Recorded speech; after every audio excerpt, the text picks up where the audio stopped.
እሺ እናቴ እወድሻለሁ። እሺ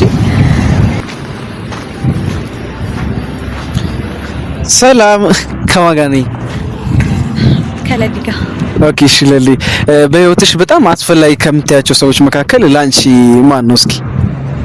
እናቴ። ኦኬ እሺ ስለዚህ አንድ ነገር እናደርጋለን ለእናትሽ እንደውላቸውና ሙዚቃ እንጫወትላቸዋለን እስኪ የእነሱ ሪአክሽን እኔ ማስደሰት ከቻለን እስኪ እኔ እንደውላቸው ላውድ ላርኪው የሆነ ሰው መንገድ ላይ አግኝቼ ለእናትሽ ዘፈን ጋብዛት ምናምን ብሎኝ ነውና አዳምጪው ዘፈኑን።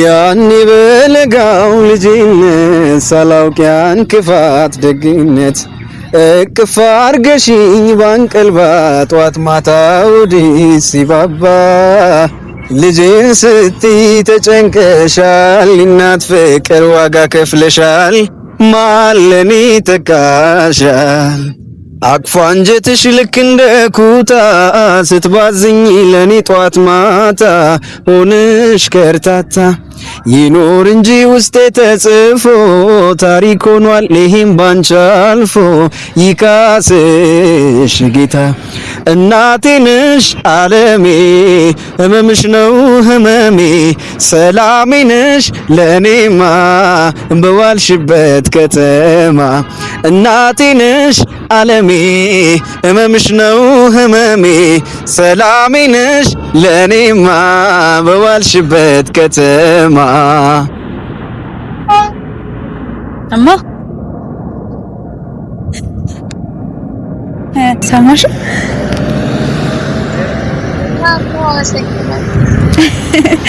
እሺ እናቴ እወድሻለሁ። እሺ እሺ እማ ቻው። በጣም አመሰግናለሁ። ኤላ ቢመለስ እንኳን ለምለም ይቅርታ ማድረግ የለባትም። በጣም ልቧን ሰብሮት እንዳትጠገን አድርጎ ስብርብር አድርጓት ነው የሄደው። ከዚህ በኋላ ወንድ ልጅ አምና ታፈቅራለች ትወዳለች ማለት አልችልም። ግን አሁን እንደውም ካለችበት ህመም አገግማ ባቡሬን እያፈቀረችው ይመስለኛል። በመሀል ግን ደግሞ መጥቶ ኤላ ደውሏል። ማን ነው? ምን ፈለገ? ከዚህ በኋላ ልቧ የተሰበረው ሊጠገን ሲል ምን ሊሰራ መጣ? ቅምጥልም ደግሞ እዚህ ጋር ቤዛና የችኛቱ ሊዲያ ቆሞ እያወሩ ነበረ። እናንተ ምን እየጠነሰሳችሁ የሆነ አሁን ደግሞ እያለች ነበረ። ምክንያቱም በጣም ብዙ ነገሮች እንደሚያደርጉ ስለምታውቅ ነው። ሰላም ውድ የተከበራችሁ የቻናሌ ተከታታዮች እንዴት ናችሁ? ከኔ ጋር ሁሉ ሰላም ነው። ሰላማችሁ ይብዛልኝ ባላችሁበት ውድ ቤተሰቦቼ። ለቻናሌ አዲስ ከሆናችሁ ሰብስክራይብ አድርጋችሁ ቤተሰቡ ነው። ነባሮች እንኳን በሰላም መጣችሁ ብያለሁ ውድ ቤተሰቦቼ።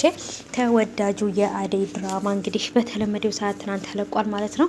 እጅግ በጣም አስደንጋጭ ነገር በመጨረሻ ላይ ተፈጥሯል። ስልክ ተደውሎ ስታነሳው ኤላ ብላ ተደናግጣ ስልኩን መዝጋት ወይስ ደግሞ ማውራት ምን እንደምታረግ ግራ ገብቷት ነበረ ለምለም ለሙ ይሄን ነገር ያደረገችበት ምክንያት እንግዲህ እንደምታውቁት ምን ያህል ስንት ወራት ቆይቶ ስንት ሳምንታትን ወራትን አስቆጥሮ የተጠገነው አሁን ላይ የተሰበረው ልቧ እየተጠገነ ሌላ ሰው ማሰብ ስትጀምር ባቡሬን እያፈቀረችው ባለችበት ሰዓት ላይ ይሄ ደግሞ እንግዲህ ደንቃራ የሆነ ልጅ በስልኳ ደውሏል። ኤላ ከዚህ በኋላ ቢመለስ ይቅርታ እንዳታደርግለት የሚሉ ኮሜንታቶችም ኮሜንትም አይቻለሁኝ። እውነት ይሄን ነገርም የምንናገረው እነሱ አንድ ላይ እንዳይሆኑ ፈልገን ሳይሆን ግን ደግሞ ኤላ ለምለምን በጣም ልቧን ሰብሮት ነበር የሄደው። አሁን ላይ ግን እንደውም ፈገግታዋን ሳቋን ይሄንን በቃ ፍልቅልቅ የምትልባትን ሳቋንና ፈገግታዋን ፊቷ ላይ ያየ ነው ባቡሬ ወደ ህይወቷ ከመጣ በኋላ ነው። በጣም ብዙ ነገር አሳልፋለች፣ ታግታለች፣ በጣም ብዙ ስቃይ ፈተናዎች አሳልፋለች። 7 አመት ሙሉ በእናቷ እህት ቤት በአክስቷ ቤት እንደ ሰራተኛ ተቀምጣ ተንገላታለች። መጨረሻ ላይ ግን ኤላን ካገኘችው በኋላ ደስታዋ፣ ፍቅሯ፣ አላማዋ፣ የመኖር ተስፋዋ ተመልሶላት ነበረ። ግን ደግሞ እንዳያችሁት ምንም ነገር ሳይነግራት እዚህ ነኝ እዛ ነኝ መጣው አልመጣም እንዳጠብቅኝ ምንም ነገር መልእክት ሳያስቀምጥላት ነበረ እልም ብሎ ከቤት ሄዶ የወረቀት ነበረች ጽፎላት አባቱን ሰምቶ አባቱን መርጦ ወደዛ ሀገር እንደተመለሰ ነው ጽፎላት ሄደው።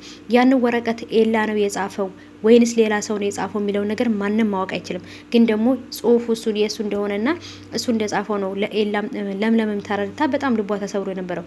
በህይወት ቢኖር ወይንም ደግሞ በትክክል ከዚህ ሀገር ኢትዮጵያ ላይ ቢኖር ውጭ ሀገር ወደ ቤተሰቦች ባይመለስ እርግጠኛ ነኝ በሆነ አጋጣሚ ይገናኛሉ፣ ታገኘዋለች፣ ያለው ነገር ያስረዳት ነበረ። ግን ደግሞ እሱ እዚህ የለም፣ እንደተባለውም ደግሞ ሄዷል። አሁን ምን ፈልጎ ደወለ? እንዳለች እንደሞተች እንዳልሞተች ለማረጋገጥ፣ ልቧ እንደተሰበረ እንዳልተሰበረ ለማረጋገጥ በጣም ከባድ ነው። ፍቅርም ደግሞ ዴቭና አዴ እንዳይጋቡ ለማድረግ የምትችለውን ያህል እያደረገች ነው። ምክንያቱም ዴቭን ስለምታፈቅረው በጭራሽ አዴና ዴቭ ከተጋቡ ራሴን አጠፋለሁ፣ እኔ ከዚህ በኋላ መኖር አልፈልግም፣ እናቴም ወንድሜም ቤተሰቦችም አይወዱኝም፣ እኔም ማንም ሰው አይወደኝም እያለች የህፃን ጨዋታ እየተጫወተች ነው ፍቅር። ይሄን ሁሉ ነገር የምታደርገው አዴና ዴቭ እንዳይጋቡ ነው። አዴም ደግሞ ፍቅር ይሄን ሁሉ ነገር የምታደርገው ይሄን ነገር ለማቋረጥ እንደሆነ ስላወቀች ዴቭን ለምንድን ነው ለቤተሰብ ያልተናገርከው? እሺ ለቤተሰቦች እንኳን ባይሆን ለትዬ ለምን አልተናገርክም ብላው ነበረ። በጣም ደንግጧል እሱ ራሱ ይሄን ነገር ታውቃለች ብሎ ስላላሰበ። እውነትም በነገራችን ላይ ዴቭ በጣም እያናደደ ነው። እሱ ከወደዳትና እሱ ካፈቀራት ለምን ምንም አትሆንም። ስለዚህ በትክክለኝነቷ የቤት ሰራተኛ የሆነችው እናቷን ቤተሰቦቿን ለመርዳት እንጂ ሌላ ነገር ፈልጋ አይደለም። ማንም ወዶ የቤት ሰራተኛ አይሆንም። ስለዚህ ህይወትን ለማሸነፍ ነው። አዴ ደግሞ የቤት እመቤት እንጂ የቤት ሰራተኛ የመሆን እንትኑ የላትም። በጣም የምታምር ቆንጆ ናት። እንደውም ትበዛበታለች ብዬ ነው የማስበው። ለምን አይናገርም?